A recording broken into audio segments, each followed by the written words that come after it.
Hey guys, welcome back to Martin's Vinyl. Right, I have a problem. I have a big problem. In my last video, I said I wouldn't buy any records for a while. I believe the last video I made was my vinyl tags at the start of the year, the beginning of January. I said I wasn't going to buy any records because me and the wife are going to New York at the start of March, in a couple of weeks' time. And I'm trying not to spend any money because I want more spending money when I go to New York, because there's loads of record stores out there. There's loads. So I wanted more spending money when I went to New York. Hence why I didn't want to buy any records. But I have a problem. I have an addiction. I can't resist the temptation when it comes my way. I haven't purposely gone out record hunting. These are just opportunities that I couldn't miss. And I would regret if I didn't.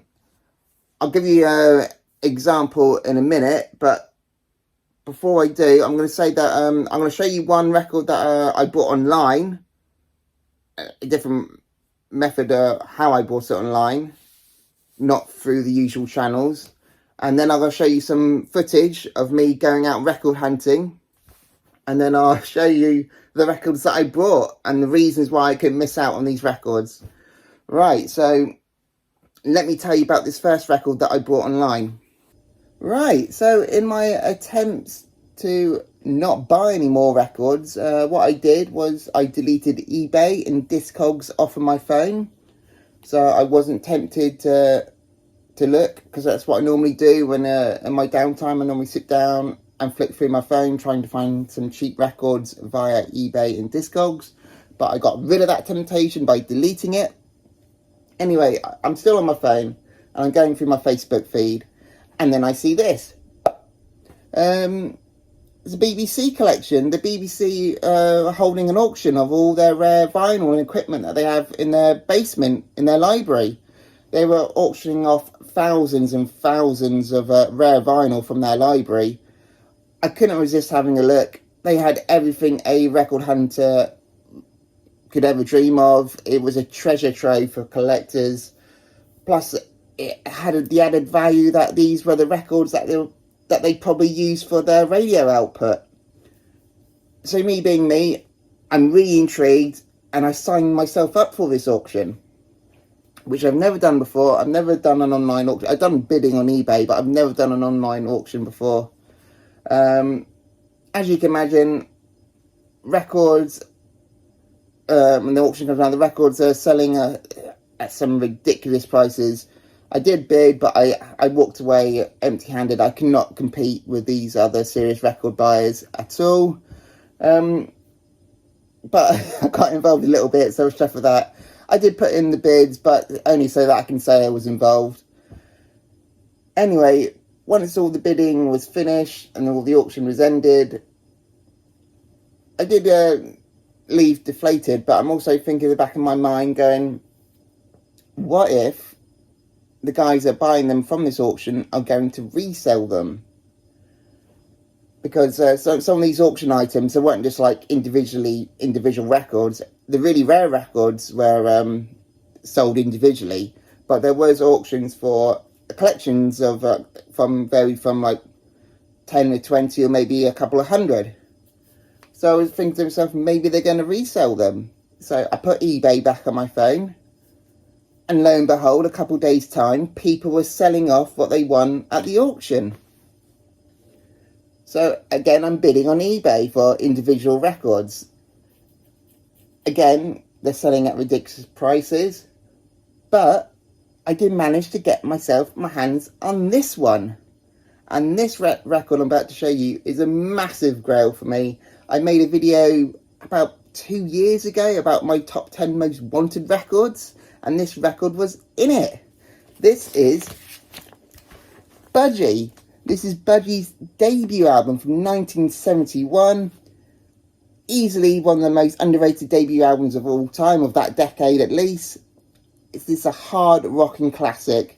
It's got classic songs on it from Guts and Homicidal Suicidal, and would go on to influence bands such as Metallica and Soundgarden, because both those bands have covered songs from this album. This is a perfect debut rock album from the power trio Welsh rock band. Love this album. And not only did I find a first press, there you go on the pink bone label, it's a BBC library copy. As you can see the library stamp there. You can see the sticker on the back. Okay, property of BBC Gramophone Library.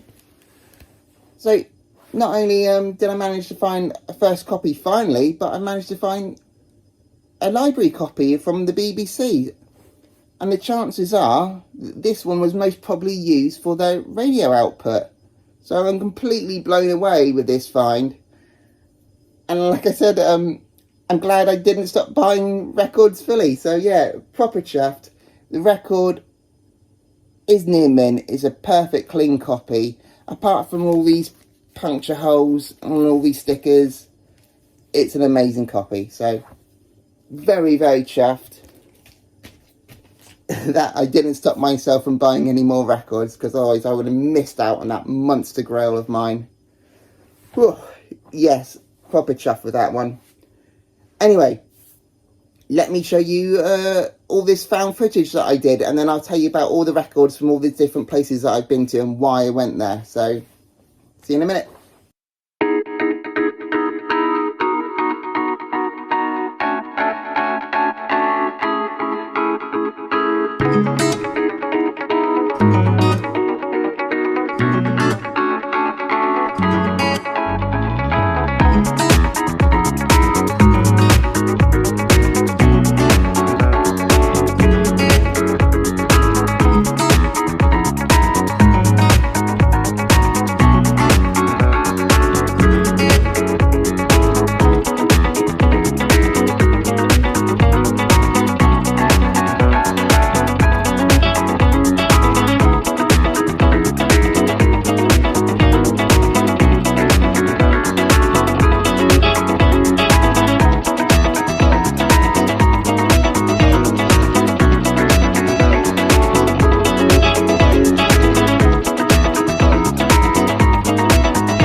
welcome back. Yeah, that's what I've been doing in my spare time. That first shop that you saw is Boiler Room Records.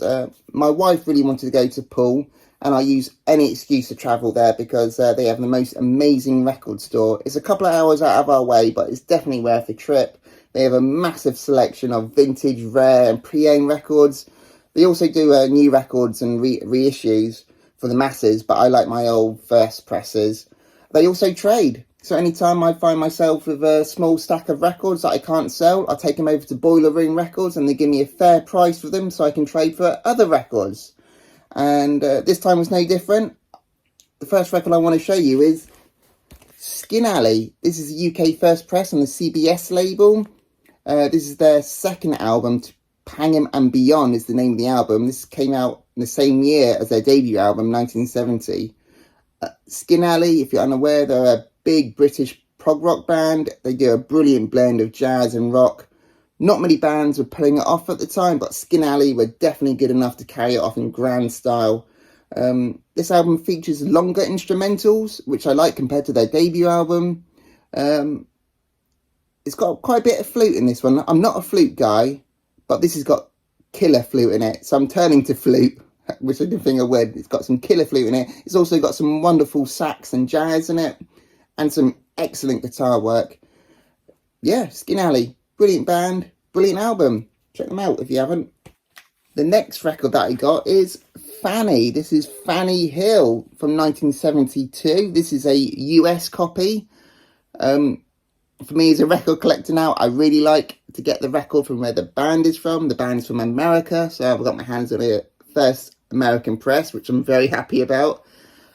Now, this album's not a rare album, because they are quite well known. They achieved a lot of recognition and success in their time, especially by their peers. David Bowie was a big fan of Fanny. He cited them as one of his favourite bands of all time. The only thing about this album is it's very hard to find a good clean copy of it. It's very popular, but I've come across them more than once before, but I've never picked it up purely because it's always in awful condition. But I finally got my hands on a clean first American press, so I'm very happy about them. If you're unfamiliar with Fanny, but I'm pretty sure you are, they were one of the first all-female rock groups to gain commercial success. And they went on to inspire some of the other great female bands. They inspired Go-Go's, the Bangles, the Runaways. All of them have cited Fanny as a major influence. Super talented band and great guitar also as well, if you like the guitar. Fanny, yes. Right, the last record I picked up from there was Jam Together from 1969. This has got Albert King, massive blues icon. This has got Pop Staples on here from the Staple Singers. It's also got Steve Cropper on here, who we all know played for some of the greats. He played for Booker T and the MGs. He played for Otis Redding. He's a member of the Blues Brothers. So when you got Albert King, Pop Staples, Steve Cropper together in the same room, what do you get? Even more than what you're expecting. These are just three legends having fun in a recording studio. It's not flashy, it's not flamboyant, it's just a really, really good listen. It's got stunning guitar from them all. Three giants of the genre, all having fun, well worth a spin. If you're a lover of southern soulful black music, it's cheap as well. You can get a good clean copy for less than £20, definitely. So don't pass this one up when you get if you're flipping through records. It's definitely worth a pick up and worth a spin. Really good. And that's all I got from Boiler Room Records. Alright, the next place we went to was the Den in Bournemouth. The Den is a massive warehouse full of independent traders. It sells a lot of bric-a-brac and antiques, but also sells lots and lots of records. There's lots of traders there just selling records. You saw a little clip of me pulling records out. You saw like Pink Floyd and Led Zeppelin. But what you didn't see, which I should have shown, was just how bad a condition they were. They were also very expensive for what the condition they were in. So I didn't bring hardly anything home. I only brought one record home, which I'll get to in a minute. But there's hundreds of records there. And always curiosity gets the better of me. And I'm flipping through. it's all junk, it's all rubbish, it's nothing worthwhile bringing home. It should all just be in a charity shop, but for some reason, if it's an antique market, they're meant to be more expensive. I don't get it. But anyway, I did find a diamond in the rough. I managed to find this album for very cheap. This is Beggar's Farm, The Depth of a Dream from 1984. Almost a hometown record for me. These guys are from the Isle of Wight, which is on the south coast. And they made this independent rare LP. This is on the independent White Rabbit Records label. You check that label out. And yeah, they released this. And after releasing this, they changed their name and a couple of the members and released this album, Electric Magic. But I'll get back to this record shortly. So I'm going to talk about this album for a bit, because if you're the fans of the likes of the Pink Fairies or Hawkwind or Edgar Borton, then I strongly recommend this album. Really good. It's got, yes, it's an 80s album, but it's got a really strong 70s feeling. Clearly influenced by Acid and Psych. It's got touches of hard rock and prog. Can be easily mistaken for an album between 1968 and 72. It's got great heavy distorted guitar and some organ and some flute passages, because I'm a flute guy now. It's got flute in it. Record is definitely up my alley with no weak songs. The thing about this album is that information about these guys is very hard to find. The records are quite hard to find as well, because there's little to no information about them. They only released this record, it never got reissued, and because you can't really stream it anywhere, it's not on Spotify or anything, I'm going to do a couple of needle drops for you in a bit of this album for you guys to check out. I think you can listen to this one on YouTube, so I'm going to do a few little needle drops. But this follow-up album, Electric Magic, this one came out in the later 80s. Two of the members have changed. It's still got the lead guy. His name's Algie, who does the bass and the vocals. This one's a much more heavier sounding album, but still very good. But again, you can't find this record anywhere online. You can't stream it on Spotify. I think they've got one song on YouTube. So what I'm going to do, I'm going to do a first. I'm going to rip this one and put it on my channel. So don't forget to like and subscribe so you don't miss this album in full, which is very, very good. And I want more people to check it out. So don't forget to like and subscribe so you don't miss out on this album. Right, so as promised, I'm going to do a couple of needle drops on Beggar's Farm. Let's do it.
listen and watch the wizard. Just for a minute.